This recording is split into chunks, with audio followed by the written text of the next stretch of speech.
Hello everyone and welcome back to my channel. मैं हूं शुभारंभ। स्वागत करता हूं आपका एक नए वीडियो में।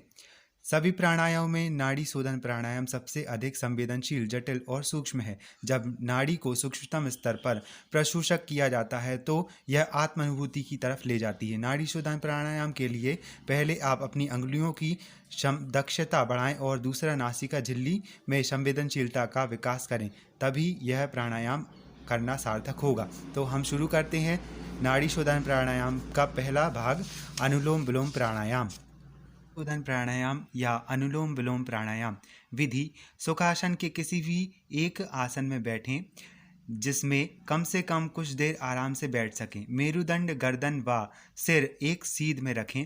प्राणायाम के लिए तैयार रहें। बाएं हाथ घुटने पर रखें। दाएं हाथ की उंगलियों को दोनों भुवों मस्तिष्क के बीच में रखें। दोनों कंधे समानांतर होने चाहिए। अब दाएं हाथ की तर्जनी और मध्या को मस्तिष्क के बीच में रखें। कुछ योग शिक्षक सिर्फ तर्जनी उंगली को ही रखते हैं एवं नासिका के दाहिने तरफ अंगूठे को बाईं तरफ के नासिकांध्र के बाहरी भाग पर अनामिका उंगली पर रखें। दाएं नासिका छिद्र को अंगूठे से दबा कर डालें और बाएं नासिका छिद्र से श्वास लीजिए और उसी नासिका छिद्र से रेचक यानी श्वास छोड़िए, पर पूरा ध्यान श्वास की तरफ रखें। पूरक एवं रेचक मिलाकर एक चक्र होता है। इस प्रकार 10 से 15 चक्र करें। अब अनामिका उंगली से बाईं नासिका छिद्र बंद करें और दाहिनी तरफ से उपरोक्त क्रियानुसार 10 से 15 चक्र करें। सावधानियां: श्वास क्रिया ध्वनि रहित होनी चाहिए। दोनों नासिका छिद्रों से बराबर लय बनाते हुए श्वास लें। सीना कम ज़्यादा ना फैलाएं। 5 से 10 मिनट तक दोहराएं। थकान महसूस हो तो श्वसन कर लें।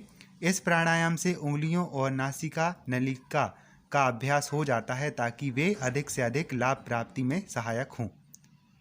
यहाँ पूरक अर्थात श्वास लेना, रेचक अर्थात श्वास बाहर करना, अंतः कुंभक अर्थात श्वास अंदर रोकना तथा बाह्य कुंभक श्वास बाहर रोकना। इस अभ्यास में साधक को क्रमशः श्वास प्रश्वास की गति को मध्य और फिर तीव्र करना चाहिए। तीव्र गति से पूरक करें, फिर रेचक करें एवं निर्देश अनुसार श्वास गति मंद, मध्य और फिर तीव्र करें। इस कारण इसमें ध्वनि भी उत्पन्न होती है। साधक श्वास प्रश्वास की गति को 1 ओम या 2 ओम या 3 ओम का मानसिक जाप भी कर सकते हैं। धीरे धीरे बढ़ाकर 7 ओम तक कर सकता है। 3 मिनट से शुरू कर 10 मिनट तक कर सकती हैं। इसमें रेचक और पूरक के समय में समानता रहनी चाहिए। तनाव होने पर कुछ क्षण रुकें, विश्राम करें और थकान दूर होने पर पुनः प्राणायाम शुरू करें। मूलाधार की शक्ति ऊर्ध्वगामी होती है तथा इस प्राणायाम द्वारा बहुत ही सुखद अनुभव भी होता है। आइए जानते हैं अनुलोम विलोम प्राणायाम के लाभ। नाड़ी शोधन के अभ्यास अन्य प्राणायामों के आधार स्थल, अतः साधक जितना अच्छा नाड़ी शोधन करेगा बाकी के प्राणायामों का भी उतना ही लाभ होता है। मस्तिष्क को चुस्त, क्रियात्मक और संवेदनशील बनाता है। शारीरिक और मानसिक संतुलन स्थापित करता है, जिस कारण शारीरिक और मानसिक रोग नहीं होते। धारणा, ध्यान और समाधि का स्तर बढ़ता है। समस्त नाड़ियों में प्रवर्तन, मल का शुद्धिकरण होता है। वर्तमान और भविष्य में परिणाम अच्छे होते हैं। प्राणायाम समाप्त होने के पश्चात हम 5 बार श्वास लेंगे एवं पुनः 5 बार श्वास छोड़ेंगे। शुरू करते हैं दूसरा प्राणायाम। सर्वप्रथम आप अपनी श्वासों पर नियंत्रण कीजिए, इसलिए आप सुखासन में बैठ सकते हैं और थोड़ी देर के लिए आप शांत अवस्था का रसास्वादन कर सकते हैं। इसके पश्चात हम अगला प्राणायाम शुरू करते हैं। लंबी लंबी सांसें लीजिए और अपने शरीर में सांस का श्वासन और प्रश्वासन कीजिए, जिससे आपको अपने मन में बहुत ही अद्भुत अनुभव होगा। कपालभाति प्राणायाम अर्थात कपालभाति का अर्थ कपाल यानी खोपड़ी और भांति का अर्थ चमक या प्रकाश है। जिस प्राणायाम से माथे या मस्तिष्क का तेज प्रकट हो वह प्राणायाम कपालभाति प्राणायाम कहलाता है। विधि: यह प्राणायाम भस्त्रिका प्राणायाम की तरह ही है। इस इस प्राणायाम में श्वास लेने की गति धीमी होती है और श्वास छोड़ने की गति सशक्त होती है। सामान्य पूरक करें व पूरा ध्यान रेचक क्रिया में लगाएं, अर्थात शक्ति पूर्वक श्वास बाहर निकालें। सहज रूप से श्वास लें और रेचक गति पूर्वक करें। कुछ विद्वान इसके साथ बंद के अभ्यास की भी बात करते हैं। योग्य शिक्षक के निर्देश में ही यह करें। दोनों नेत्रों को बंद कर आज्ञा चक्र में ध्यान लगाएं और ताजगी व शक्ति का अनुभव करें। सावधानियाँ: मोतियाबिंद के रोगी या मोतियाबिंद से पीड़ित या कान की पीप वगैरह या अन्य बीमारी हो तो यह ना करें। उच्च रक्तचाप, हृदय रोगी, चक्कर आना, गैस्ट्रिक अल्सर से पीड़ित व्यक्ति विवेक का उपयोग करते हुए धीरे धीरे करें। लाभ: इस प्राणायाम से ताजगी, शांति और प्रसन्नता आती है। मधुमेह और कब्ज का शमन होता है। मस्तिष्क रोगों में फ़ायदा मिलता है। मोटापा कम होता है। शरीर का वजन संतुलित रहता है। कई असाध्य बीमारियों को ठीक करता है। कैंसर जैसे रोगों से भी लाभदायक होता है। श्वास की क्रिया बलपूर्वक करने से फ्राइडम में संकुचन व फैलाव के कारण समस्त उदर प्रदेश को लाभ पहुंचता है। जैसे जैसे गुर्दा, अमाशय, अग्नाशय, यकृत, पील, गर्भाशय आदि सभी अंग सुव्यवस्थित हो जाते हैं। आप पुनः अपनी स्थिति में लौट आइए और 5 बार सांस लीजिए। याद रखें, सांस धीरे धीरे लीजिए और श्वास धीरे धीरे छोड़िए, जिससे आपको बहुत अच्छा अनुभव होगा। क्योंकि यह प्राणायाम करने के बाद आप थोड़ा थक जाते हैं, इसीलिए सांस प्रश्वासन अवश्य कीजिए। अब हम अगले प्राणायाम की तरफ बढ़ते हैं। भ्रामरी प्राणायाम। भ्रमर का अर्थ होता है भौंरा। यह भ्रामरी प्राणायाम इसलिए कहलाता है कि रेचक करते समय जो ध्वनि उत्पन्न होती है वह भौंरे के समान गुंजायमान होती है। विधि: पद्मासन, सिद्धासन या सुखासन में बैठ जाइए। दोनों नासिका छिद्रों से श्वास लीजिए। दोनों हाथों की तर्जनी अंगुली से कानों के छिद्रों को बंद कर लीजिए। चाहे तो कुछ देर कुंभक कर लें। अब भौंरे के समान गुंजन करते हुए धीरे धीरे रेचक कीजिए। इसके 5 चक्र से 10 चक्र तक कर सकते हैं। जब अर्धरात्रि व्यतीत हो जाए और जीव जंतुओं का शब्द सुनाई न दे, तब एकांत स्थान पर जाकर साधक अपने दोनों हाथों से दोनों कानों को बंद करके पूरक व कुंभक करें। फिर अंदर की विभिन्न ध्वनियों को दाहिने कान से सुने। फिर झींगुर की ध्वनि, फिर बांसुरी की ध्वनि, फिर बादलों की गर्जना की आवाज़, फिर झांझ के बजने की आवाज़, फिर भौरों की गुंजन। विभिन्न प्रकार के नाद सुनाई पड़ने लगते हैं और अनहत में शब्द ध्वनि होने लगती है। यही अद्भुत ध्वनि है।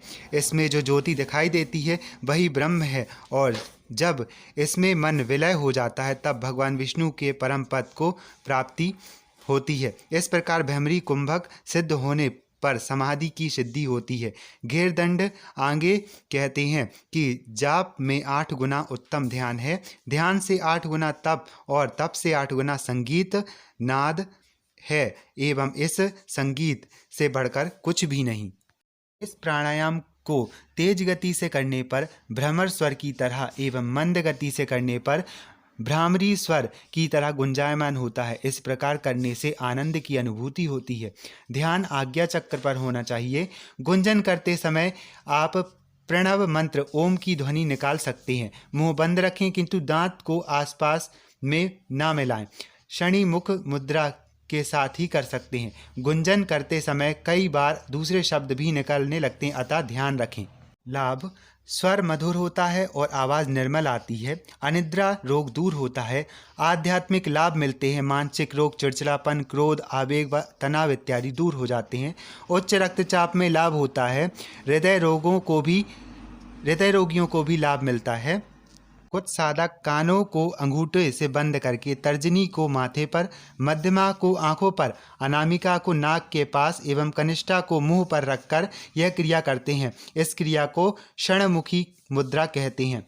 प्राणायाम के अभ्यास से अच्छा स्वास्थ्य और जीवंतता प्राप्त होती है। आप 7 चक्र पूर्ण कर सकते हैं। इसके लिए आपको अपने मन पर नियंत्रण करना होगा। इस भ्रामरी प्राणायाम से आपके मस्तिष्क को एक नई ऊर्जा प्राप्त होती है। यह ऊर्जा को ऊर्ध्वगामी बनाता है तथा आपको ब्रह्मचर्यत्व के पास ले जाता है। प्राणायाम समाप्त होने के पश्चात अपने दोनों हाथों को मलिए। आपको बहुत ही शक्ति का अनुभव होगा तथा मलने पर जब ये हाथ गर्म हो जाएं तो अपनी आंखों पर रख लीजिए और पूरे चेहरे पर फेरिए ताकि आपको एक अद्भुत ऊर्जा का अनुभव हो, जिससे आप अपने समस्त दिन को एक शुभ और लाभमय बना सकें। फिर ओम की स्थिति में बैठ जाइए और अपने मन से, कर्म से और वचन से ओम का उच्चारण कीजिए। दोहराइए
फिर से 5 बार पूरक अर्थात श्वास लेना और 5 बार रेचक अर्थात श्वास बाहर निकालने की प्रक्रिया दोहरा सकते हैं, जिससे आपका मन पूर्ण रूपेण शांत हो जाएगा।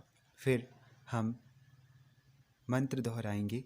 ओम अस्तो मा सद्गमय तमसो मा ज्योतिर्गमय मृत्योर्मा अमृतम गमय गुरुर्ब्रह्मा गुरुर्विष्णु गुरुर्देवो महेश्वरा गुरु साक्षात् परब्रह्म तस्मै श्री गुरवे नमः।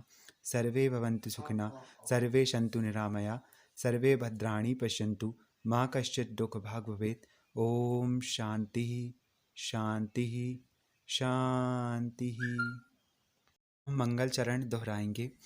ओम कर्पूर गौरम करुणावतारम संसार सारम भुजगेंद्रहारम सदा वसंतम हृदय अरविंदे भवम भवामी सहितम नमामि गजाननं भूताकर्दिवशोभितं कट्यापित जम्बुफलं चारुभक्षणं उमासुतं शोकविनाशकारकं नमामि विघ्नेश्वर पादपङ्कजं नीलाम्बुजं श्यामलकोमलांगं सीतासमरूपितवां भागं पाणुमहसकं नमामि राम रघुवंशनाथं।